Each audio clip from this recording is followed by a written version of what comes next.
Hello, signs of intelligent life. You're listening to the 2022 North Carolina Radio Play Festival on the CPF Radio Hour. I'm your host, Christian O'Neill. For this year's festival, we are tuning into the Multiversal Radio Network. You'll experience 6 science fiction stories, all about alternative futures, extraterrestrial beings, and science gone awry. Stay tuned for tonight's episode. With our multiversal radio receiver, we're able to pinpoint historically innocuous events with time and space coordinates. Let's say we draw 2 Earthling names out of a hat. Okay, Eleanor and Phyllis. Now, let's pick an everyday event. How about an extraterrestrial encounter? All we have to do is scan the multiverse for such a combination, and we could find that exact occurrence. Our next festival entry is A Close Encounter of the Toasty Kind by Eric Weil.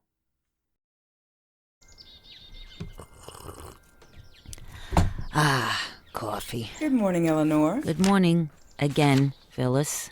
You say that every morning, at least twice. You say it at breakfast, and you say it again when we sit out back here on the porch. Bless your heart. After breakfast, I brush my teeth. When I come outside with the paper and my coffee and clean teeth, it seems like a fresh start to the day. Okay, but it's also just a little bit weird. I'm glad you moved in with me.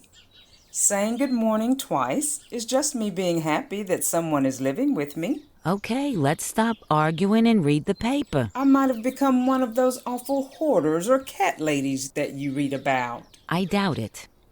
But now, I'm going to read the paper on my new tablet computer. Fine. Did you see this government report about UFOs? UAPs. They call them unidentified aerial phenomena now. I know that. I prefer the old term. You know, if you're really interested in them UFOs or UAPs or whatever, you get more articles when you read the online version of the paper. I get all I need right here. Just saying. Go down the rabbit hole of links, and you're gone all day. Been there, done that, no thanks. Are you going to read the paper or complain about new technology? Not even that new, really.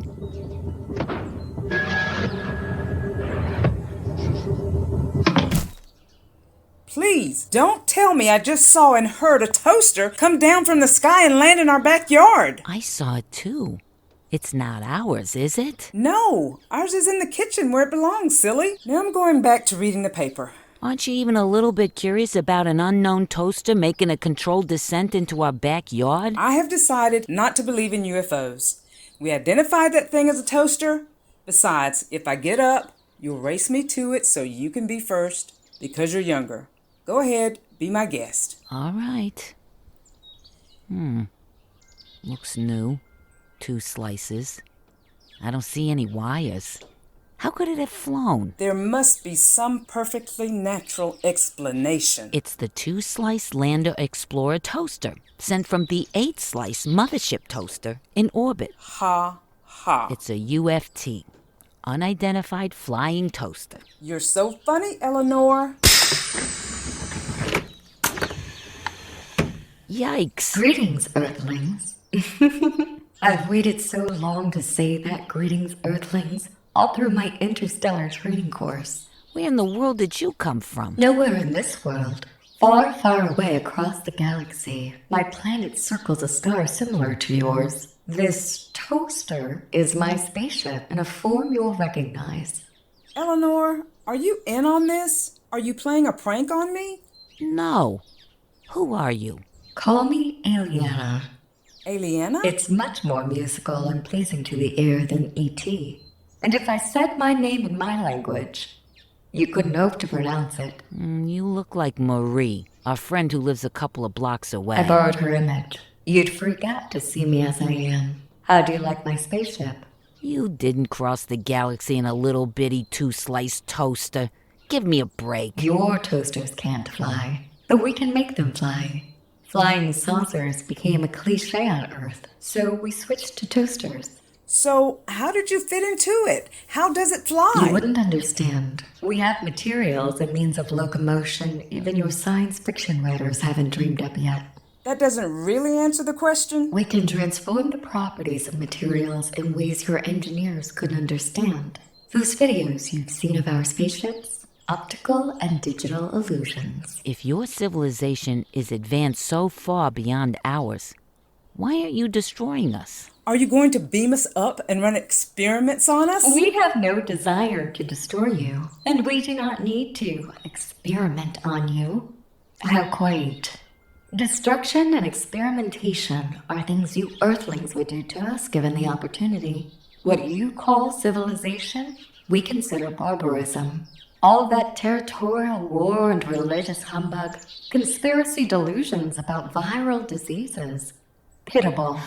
Do you need some rare mineral that Earth has and no other planet has? Are you turning Earth into a zoo? Are alien children going to pop out of that toaster and gawk at us? Goodness, no. We have returned simply to let you know that we exist, that you are not alone in the universe.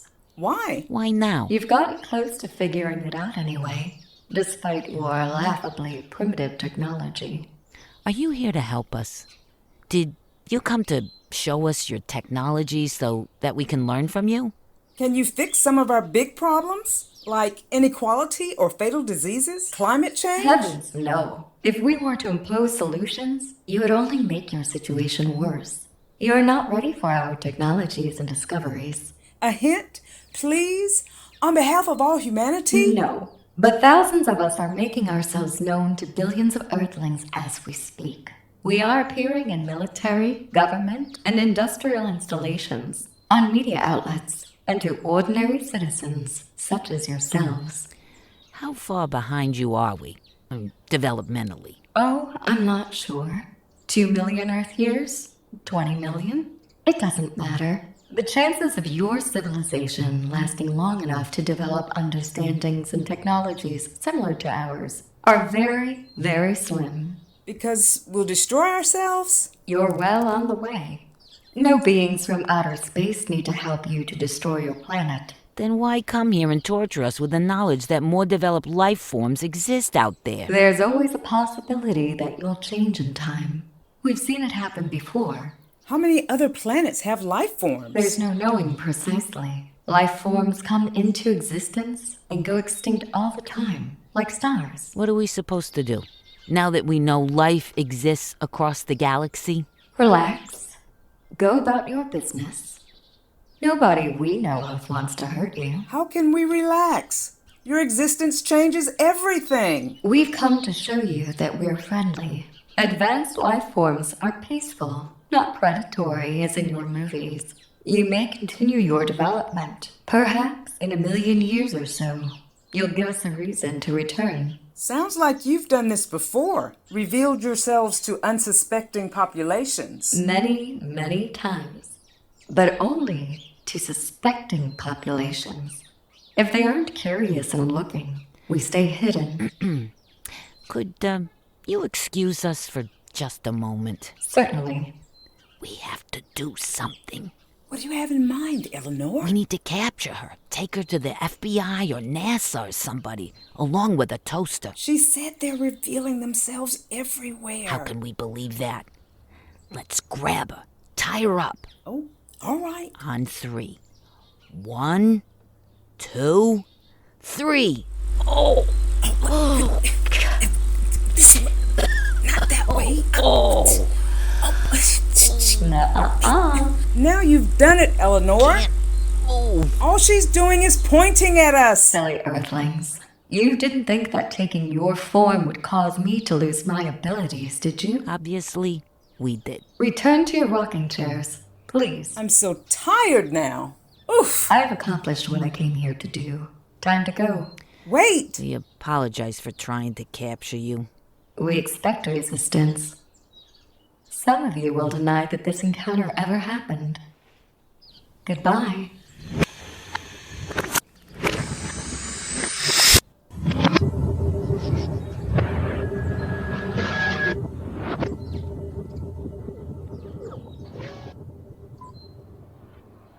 Nobody's gonna believe this. Believe what? And that was A Close Encounter of the Toasty Kind by Eric Weil. Starring tonight's show was Christine Rogers as Eleanor, Stephanie Simon as Phyllis, and Heather Arrington as Eliana. Sound design, editing, and direction by Thom Haynes. Don't touch that dial. Stay tuned for our next radio play. In case you're just tuning in, thank you for joining us. The Cary Playwrights Forum and Creative Greensboro are two organizations with a passion for producing new plays in North Carolina. If you support our mission, please donate by visiting the Cary Playwrights Forum website. It's the yellow button on the right. It says donate. Every dollar keeps us going. We suggest wearing headphones for our next festival entry. Coming up next is Threat by Susan Steadman. We're about to tune into a reality merely adjacent from our own. Families and friends are isolated. People have to mentally and physically prepare to leave their own apartment. People no longer trust their loved ones. This is a world under threat.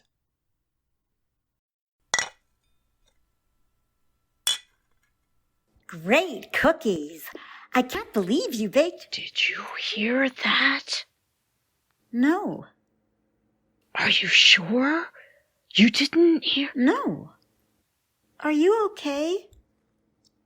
About the same as everyone these days. Living like this. Only, we all face the same unyielding problems. But this is something else. What?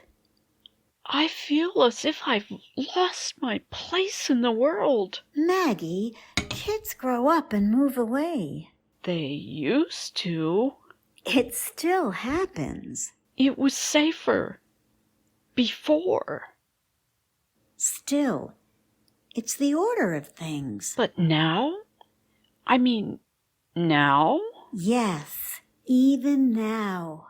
I flinch with every noise. The house is all too quiet. And then, suddenly, there's a sound outside. Caroline, I wonder if I somehow drove them away. Was I just not brave enough? Was I too needy? I'm sure not. Everyone is needy now. You're probably better than most. Feels like teenage angst all over again. At least your face isn't breaking out. Oh, more tea? Thank you. I feel shallow. It's as if all my depth has trickled away. I'm a sandcastle attacked by incessant waves. Waxing poetic, are we? The beach. Remember the beach? Sand in the sandwiches and young girls with perfect figures. And kids digging with plastic shovels and burying their dads up to their necks. Who's that? It must be. I thought he... Coming. Help yourself to some cookies. I'll be right there. Protect yourself. Of course. Hang on.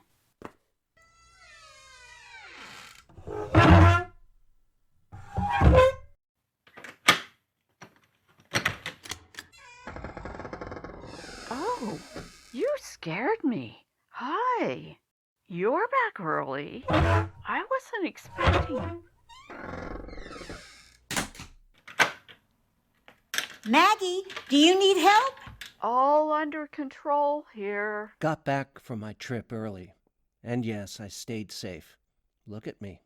No outward injuries. No sign of blood, at least. Is it a bad time? No. Are you alone? Are you sure? Safe, alone. No one followed me. Let me put your gear in the closet. Should I fix more tea? Roger, You know Caroline, right? Actually, no. Caroline, Roger. Roger, Caroline. Roger was a university professor. Philosophy. Both Sean and Angie had him for class. Before. I see. You might say he was their mentor. He taught them critical thinking, helped them discover how to make decisions for themselves. A mixed blessing. Ah, so I take it you've been away. It would seem so, yes. Is it safe? Away? As much as one might expect. But now you're back, all in one piece. So it couldn't have been too bad. One would think. One would think? What does I that... don't like to dwell on unpleasantness. I'd better go. Oh, no, Caroline. You don't have to Please, leave just don't because... leave just because. Really. You don't have to go. Yes, I do. It's best to get home before dark. True. Stay safe.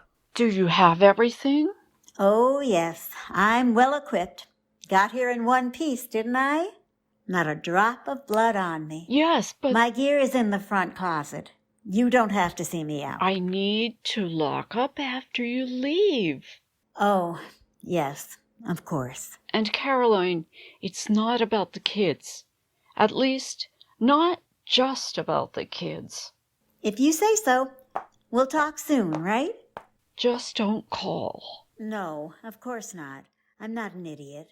Sorry, I've disabled the phones anyway. Who hasn't?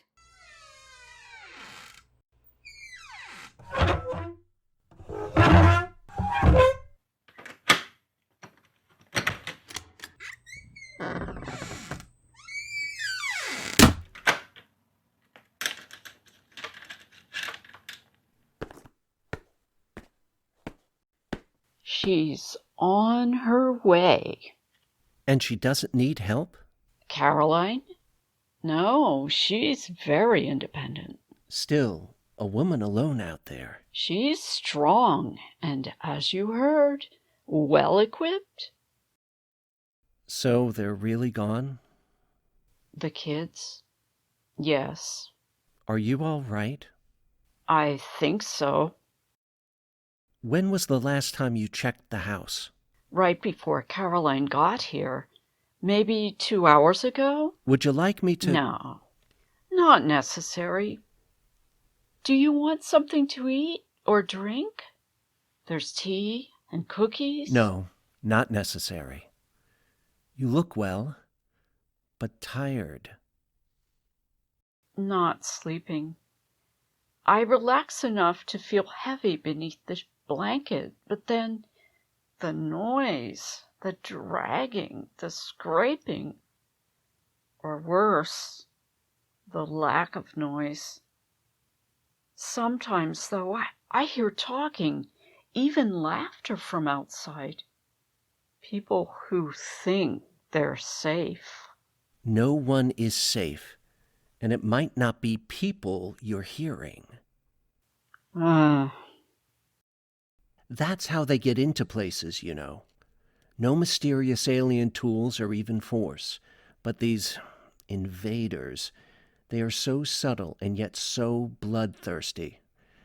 It defies all logic or explanation. Enough about that. Do you need to eat? I don't want you to feel as if you have to entertain me. Look, I can leave. Go home. Everyone is eating now. I remember laughing. Used to laugh a lot. But laughing outside? I mean, now? Laughter is a release. Almost as good as sex. You're not suggesting... No, of course not. You're kind to check up on me. Maggie, I feel somehow responsible for your being alone here. Well, don't. They're grown. They have conviction. They're young. But old enough, apparently. Really, I should give the house a once-over inside and out before I leave. You're leaving? I could stay. I could stay and watch over things while you sleep. I do need to sleep. Let me then. All right. Mom!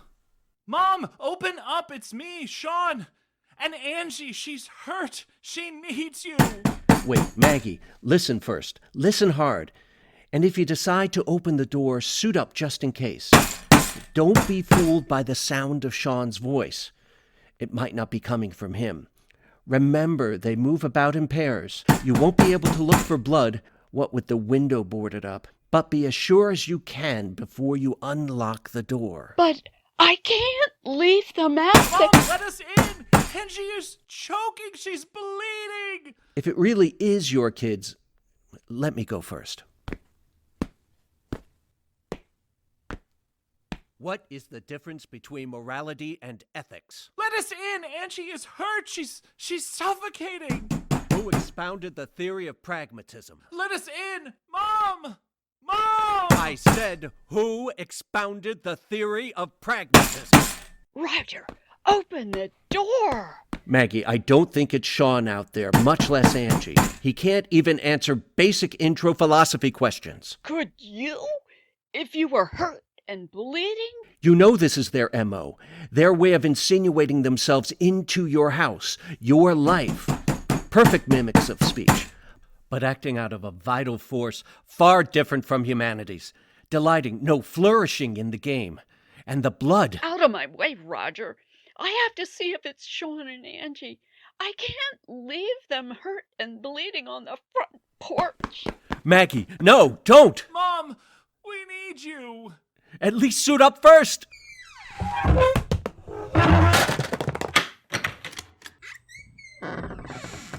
Oh, no!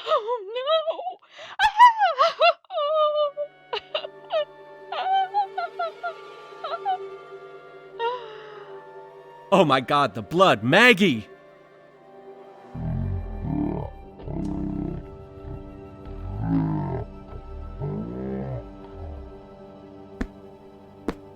Oh my God, the blood, Maggie! Oh my God, the blood, Maggie! Oh my God, the blood, Maggie!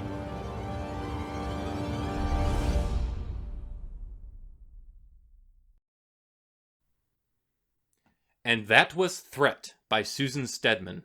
Starring tonight's show was Salinda Tyson as Maggie, Joanna LaForgia as Caroline, L.M. Kerwin as Roger, and Sean Malone as Sean. Sound design and editing by Christian O'Neill, and direction by Natasha Jackson.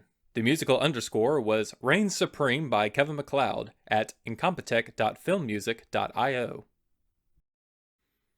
And that concludes our second weekend of the 2022 North Carolina Radio Play Festival. Tune in next week to hear the new short monster comedy Lizard Licks by Judy Dove, and the new sci-fi western Love to You by Larry Bliss. Be sure to listen to our previous plays Bring on the Rain by Jamie Baker Palmer and Sticks and Stones by Clinton Festa. This recording is a co-production of the Cary Playwrights Forum and Creative Greensboro as a part of the 2022 North Carolina Radio Play Festival. If you want to hear more audio plays, visit the Cary Playwrights Forum website and find the CPF Radio Hour podcast page. There, you can find our previous audio festivals and full audio series. Thank you for listening, and tune in next week to the CPF Radio Hour, your #1 station for the greatest hits of the multiverse.